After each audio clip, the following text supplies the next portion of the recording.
I think the most pertinent question is easement అంటే ఏంటి? Easement అంటే one of man's most natural rights అనమాట.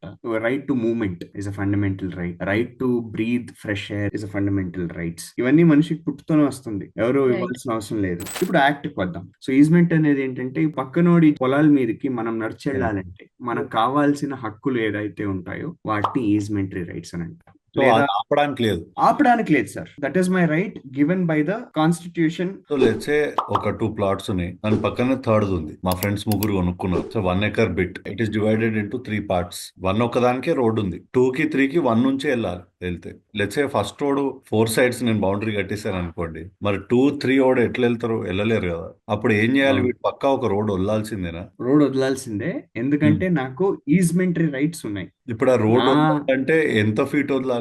మనిషి నడిచే అంత ఇప్పుడు సార్?